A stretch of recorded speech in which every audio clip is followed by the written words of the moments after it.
Teaching children responsibility. 5 parenting tips. Are you ready for 5 powerful secrets that help to teach children responsibility? That is what we are doing today. My name is Nalin Morjaria. I am a psychologist working as a parenting coach. In my whole career working with families and kids, I've learned these 5 powerful secrets. The last 2 that we share with you will actually increase your energy.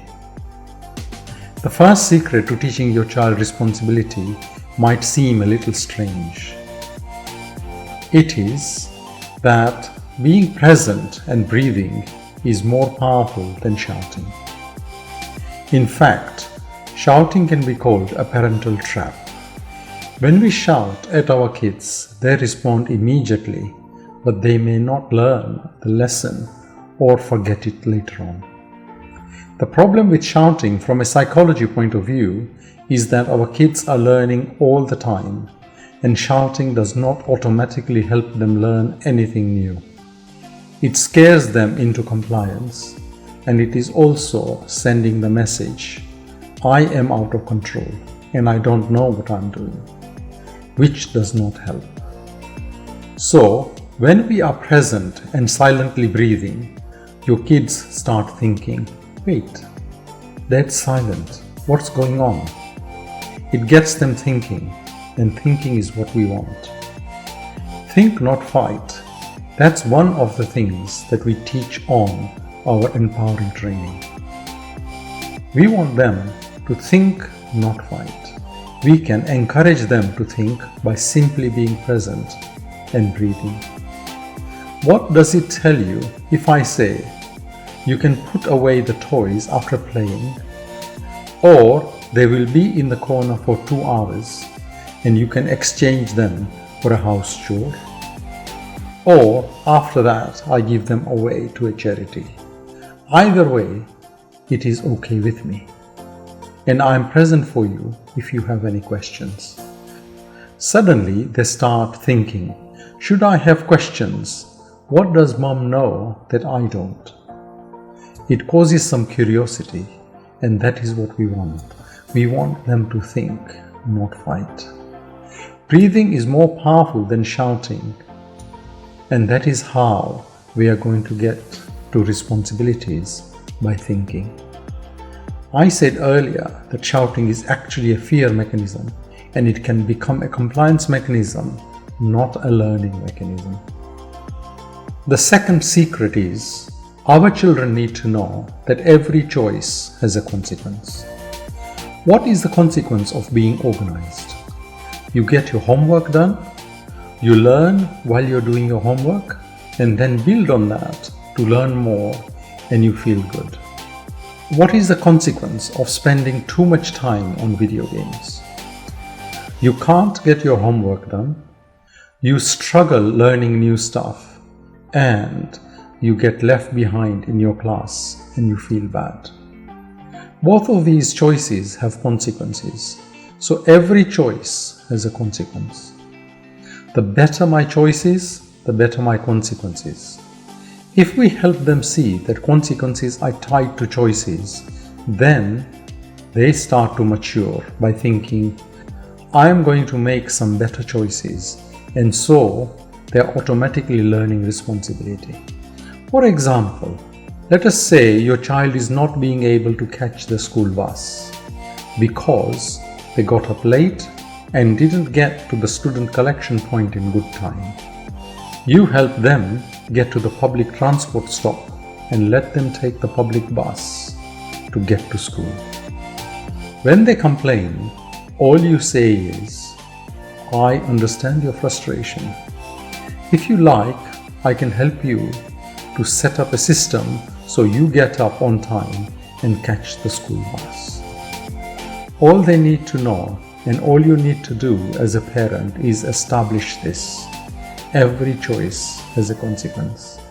The better your choices, the better your consequences, and then throw in, any questions? Because then they're going to think about how to get to school on time, and that frees you up. When children start taking responsibility, we are simplifying things for them. Let's get to the next secret, which is kids only need to do 3 things to make their life work. That is, listen, think, and learn. When a child is having a hard time, they can learn to resolve their hard time by practicing listen, think, and learn. That's all they have to do. You don't have to remember anything else. Just listen, think, and learn. Because if you listen, you're going to hear important information. And then, if you think what you can do with that information and learn to implement it, you will be in control of your life. When you think about that information, you'll be able to work out your options, which makes it easy to choose or make good decisions. Every choice has got a consequence. Better my choices, better my consequences. If you listen, think, and learn, you are good. The next tip is for the parent. It is called, how am I showing up? Whenever you have any interaction with your child, ask yourself, by doing what I'm doing with my child now, am I getting them to think or fight me? Learn to ensure that every time you show up for your child, you need to get your child to think.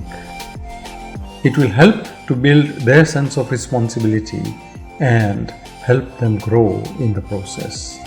This will get your child to listen without shouting. When you shout at your child, what are you inviting them to do? Fight, which is a natural biological response that gets triggered in their brain. It is called fight, flight, or freeze response. You as a parent can also get triggered into this response. Whenever somebody comes across in a way that scares you, that is, if you feel threatened, it stimulates your fight, flight, or freeze response. So when you shout at your children, it triggers chemicals in the brain that stimulates them to fight or run away or give in.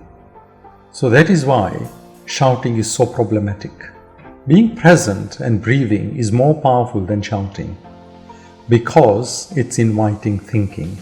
It invites thinking instead of fighting. Yes, that's a wonderful thing.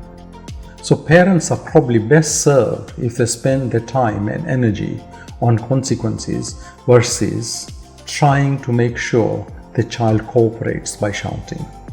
Let's imagine that your child is talking back.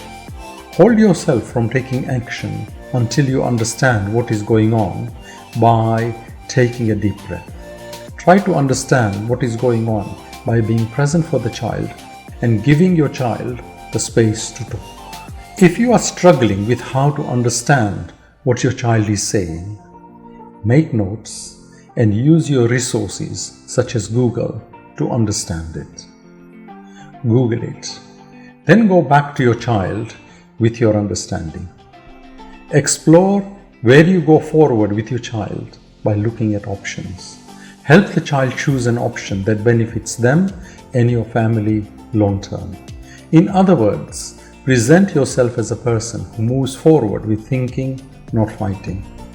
When you do this, you are in a very powerful position to work with your child and be an influential role model.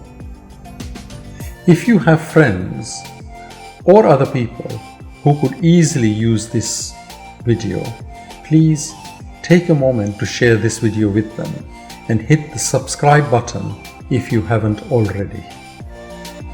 Can you see how the last one is going to increase your energy? We are getting 50% more energy because you are not fighting and you are using thinking to help you work out what to do with the information your child is telling you. This will help you give up fighting with your kids altogether. You can use all of that time thinking and just being the problem-solving person. There is more to it. There is another thing that will absolutely bring the energy back to you as a parent. When you see some children's behavior that challenges you, ask yourself, whose problem is this? Yours or your child's? If they are old enough to get up by themselves and they are late at school, whose problem is it? Your child's, because they have the responsibility to get out on time. If they miss the school bus, let them take public transport to go to school.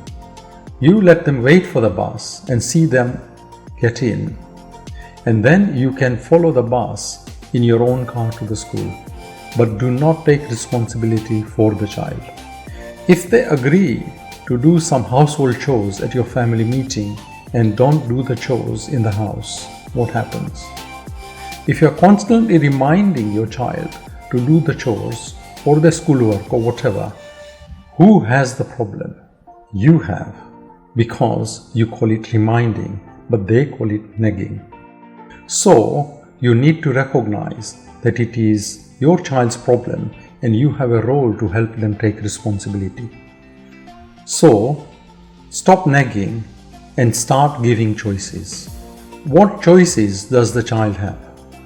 They can do it themselves, or they can use their pocket money to get somebody else to do it, or they can get you to hire somebody to do it and pay them out of their pocket money.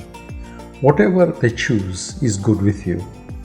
By doing this, you are shifting the worry and responsibility about doing the chore onto the child's shoulder. You are going to honor their choice to do the teaching. When you shift to their responsibility and their choices, it triggers the thinking, and then they are like, wait a minute, hold on, what consequences are going to happen as a result of my choosing this or that? And if you are detached from it as a parent, they get to take ownership, which is responsibility. That's how you are going to teach it. Hopefully you found that helpful. There are more helpful resources available for you on our YouTube channel. Check the links below. In fact, we've got a gift. We've got a free parenting masterclass, a web class. Click on the next video, which will explain all about that and the things that you are going to get from the course.